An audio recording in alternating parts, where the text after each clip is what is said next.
पाकिस्तान में पिछले 20-25 साल हो गए हैं कि जब भी स्क्रूटनी होती है तो उसके बाद वो मामला कंट्रोवर्शियल रहता है, और उसकी वजह ये है कि जो लोग पाकिस्तान हॉकी फेडरेशन में बैठे होते हैं वो अपने मखसूस लोगों के ज़रिए स्क्रूटनी में कामयाबी हासिल करते हैं, और जिसका नतीजा ये है कि हॉकी भी आज तबाही की तरफ गामजन है। आप देख लें कि सूरत हाल क्या है, हमारी रैंकिंग क्या है।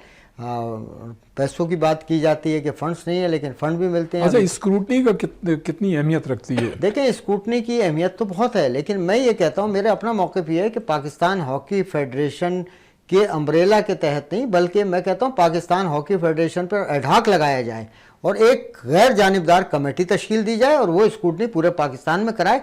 हम तो चाहते ही यही हैं कि जो बोगस क्लब हैं जिसके ज़रिए लोग मुसल्लत हो जाते हैं मुख्तलिफ शहरों में, पाकिस्तान हॉकी फेडरेशन इस जो मैंने कहा ना कि 20-25 साल का रेजिम जो है, इससे पहले पाकिस्तान हॉकी फेडरेशन के सदर और सेक्रेटरी कभी डिस्ट्रिक्ट लेवल की सियासत में इन्वॉल्व नहीं होते थे।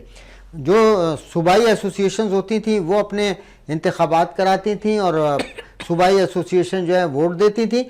तो जो ग्रेसफुल लोग थे जिनके अपने ज़ाती मफादात नहीं थे तो वो इस सारे खेल में नहीं फंसते थे, इस गंदगी में नहीं आते थे। वो अपनी और वो लोग थे कि जो बगैर पैसे लिए एजाजी तौर पर काम करते थे। जब से पाकिस्तान हॉकी फेडरेशन के सदर और सेक्रेटरी तनख्वाहदार हुए और पैसों के मामलात हुए तो ये सारी गंदगी और बढ़ती चली उसके बाद। अच्छा प्रोफेसर हसन जावेद साहब, इस वक्त पाकिस्तान के लिए क्रिकेट टीम के लिए जो सबसे अहम मतलब उनका टारगेट है वो T20 वर्ल्ड कप है, जो फरवरी से मतलब भारत और श्रीलंका में मुश्तरका तौर पे हो रहा है। पाकिस्तान जो क्रिकेट टीम है वो अब श्रीलंका सीरीज़ खेलने जा रही T20, वहाँ पे 3 मैचेस खेलेगी। फिर ऑस्ट्रेलिया की टीम पाकिस्तान आएगी इस वर्ल्ड कप से पहले और 3 मैचेस खेलेगी। 2025 में पाकिस्तान की T20 में परफॉर्मेंस बहुत अच्छी रही, लेकिन हम सारी मीडियोकर टीमों से ज़्यादा मैचेस जीते हैं। आप क्या समझते हैं कि चूँकि ये वर्ल्ड कप जो है ज़ाहिर है एशिया में हो रहा है, यहाँ की विकटें जिस तरह की हैं, क्या समझते हैं जो हमने पिछली कामयाबियाँ T20 में 1 साल में हासिल की हैं, कि हमने तैयारी कर ली है या जो वर्ल्ड कप के हिसाब से होना चाहिए था वो अभी बाकी है? बिस्मिल्लाहिर्रहमानिर्रहीम, बहुत शुक्रिया। देखिए 2025 में जो परफॉर्मेंस है वो तो नो डाउट बेहतरी की तरफ आई है हमारी टीम की, लेकिन बात जहाँ तक रही अभी वर्ल्ड कप की, तो जो श्रीलंका टीम जा रही है तो यहाँ पे आप गौर कीजिए कि बाबर आजम नहीं जा रहे हैं इस टीम के अंदर। बाबर आजम को उन्होंने ऑस्ट्रेलिया के साथ इंगेज करना है जब ऑस्ट्रेलिया ने इधर आना है। और वहाँ पे जो मैं समझ रहा हूँ कि पाकिस्तान ने जो थिंक टैंक है हमारे क्रिकेट बोर्ड का, इन्होंने ख्वाजा नाफे और उस्मान खान को चेक करना है श्रीलंका के दौरे पर। उनमें से फिर किसी एक को फाइनल किया जाना है। हम ये जानते हैं कि इस बार हमारे स्क्वाड में सलमान मिर्ज़ा की शक्ल में भी एक पेसर है। सही। और शाहीन शाह अफरीदी के हवाले से कुछ इतलात हैं कि he is not completely fit right at the moment, but हो जाएंगे, उनका कहना है रिहैब कर लेंगे और प्रैक्टिस करेंगे जो भी है। लेकिन हम बहुत अच्छी तरह जानते हैं कि जो वर्ल्ड कप इवेंट है इसमें 100% फिट खिलाड़ियों को जो है they get the chance to perform. तो इस सूरत में अगर शाहीन शाह अफरीदी फिट नहीं होते हैं तो सलमान मिर्ज़ा के ऊपर भी जिम्मेदारी आएगी, और अल्लाह करे कि शाहीन शाह अफरीदी फिट हो जाए। तो तैयारी बहुत अच्छी है, इसमें मैं क्रेडिट दूंगा मोहसिन नकवी साहब को कि मोहसिन नकवी साहब ने ईमानदारी के साथ टीम पर काम किया, क्योंकि हमारे लिए बहुत ज़्यादा वो एम्बैरसमेंट वाली मूवमेंट थी जब इंडियन खिलाड़ियों ने जो एशिया कप में किया। जी बिल्कुल। वहाँ से इन्होंने रियलाइज कर लिया था कि ऐसे जो है वो मामलात नहीं चल सकते। और 2025 में हमने फिर उसके बाद देखा कि बड़ी तब्दीलियां आई, टैलेंटेड खिलाड़ी भी आए और परफॉर्मेंस का सिलसिला जारी रहा। तो ओवरऑल स्टार्ट से अगर आप देखें तो साइम अयूब ने भी परफॉर्म करना शुरू कर दिया। अभी लास्ट जो बिग बैश लीग है उसमें फ़खर जमान साहब ने भी अच्छी कारकर्दगी का मुजाहरा किया है, और अबरार कंटिन्यूसली परफॉर्म करते हुए आ रहे हैं। तो टीम तो अच्छी है। सही। चलिए, मतलब ये सिलसिला जारी रहेगा। यहाँ पर वक्त हुआ है एक ब्रेक का, ब्रेक के बाद फ़ौरन वापस आते हैं, यहीं से इस सिलसिले को शुरू करते हैं। एक ब्रेक।